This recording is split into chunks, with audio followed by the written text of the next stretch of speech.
ಚಿತ್ರರಂಗದಲ್ಲಿ ಮೇಲಿನ ಮೇಲೆ ಸಾವು ನೋವುಗಳ ಸಂಖ್ಯೆ ಈಗ ಹೆಚ್ಚಾಗ್ತಿದೆ ಅಂತ ಹೇಳ್ಬೋದು. ಅದೇ ಸಾಲಿನಲ್ಲಿ ಮತ್ತೊಬ್ಬ ಖ್ಯಾತ ನಟ, ಹಿರಿಯ ನಟನ ಈಗ ಕೊನೆಯುಸಿರೆಳೆದಿರುವಂಥದ್ದು. ಹೌದು, ಪುನೀತ್ ರಾಜ್ಕುಮಾರ್ ಅವ್ರ ಜೊತೆ ಅತಿ ಹೆಚ್ಚು ಸಿನಿಮಾಗಳಲ್ಲಿ ಕಾಣಿಸ್ಕೊಂಡು ಮತ್ತು ಪುನೀತ್ ರಾಜ್ಕುಮಾರ್ ಜೊತೆ ಪ್ರಮುಖವಾದ ಪಾತ್ರಗಳಲ್ಲಿ ಕಾಣಿಸ್ಕೊಳ್ತಿದ್ದಂಥ ಕನ್ನಡ ಸಿನಿಮಾ ಸ್ಟಾರ್ ನಟ ಆದಂಥವ್ರು ಇದೀಗ ವಿದೇಶರಾಗಿರೋಂಥದ್ದು. ಹಾಗೆ ಯಾರಪ್ಪ ಈ ನಟ, ಏನಾಗಿತ್ತು ಇವರಿಗೆ ಸಂಪೂರ್ಣ ಮಾಹಿತಿಯನ್ನು ನಿಮಗೆ ಕೊಡ್ತೀನಿ. ಅದಕ್ಕೆ ನಮ್ಮ ಚಾನಲ್ ಸಬ್ಸ್ಕ್ರೈಬ್ ಮಾಡಿ ಸ್ನೇಹಿತರೆ.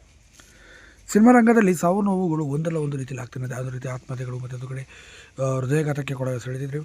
ಈಗ ಮತ್ತೊಬ್ಬರು ಈಗ ಖ್ಯಾತ ನಟರಾಗಿ ಕೂಡ ಕಾಣಿಸ್ಕೊಂಡಿದ್ದಂತಹ ಶಂಕರಾದ ಅರವಿಂದ್ ಅವರು ಕೊನೆಗೆ ಸೆಳೆದಿರುವಂಥದ್ದು. ಇನ್ನು ಶಂಕರಾದ ಅರವಿಂದ್ ಅವ್ರನ್ನ ನೀವು ಬೆಟ್ಟದ ಹೂ ಸಿನಿಮಾದಲ್ಲಿ ಒಂದು ಹಾಡಲ್ಲಿ ನೋಡಿರ್ತೀರ, ಮತ್ತು ಆ ಸಿನಿಮಾದಲ್ಲಿ ಮುಕ್ಕಾಲು ಭಾಗ ಪುನೀತ್ ರಾಜ್ಕುಮಾರ್ ಅವರ ಜೊತೆ ಸಪೋರ್ಟಿಂಗ್ ರೋಲಲ್ಲಿ ಇರ್ತಾರೆ ಅಂತ ಹೇಳ್ಬೋದು ಶಂಕರಾದ ಅರವಿಂದ್ ಅವರು.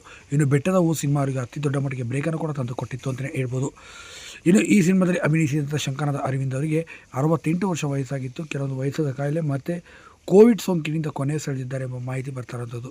ಹೀಗಾಗಿ ಅವರು ಕೊನೆಯುಸಿರೆಳೆದಿದ್ದಾರೆ. ಏನೇ ಇಲ್ಲಿ ಶಂಕರಾದ ಅರವಿಂದ್ ಅವರ ಆತ್ಮಕ್ಕೆ ಶಾಂತಿ ಸಿಗಲಿ ಅಂತ ನಾವು ಕೂಡ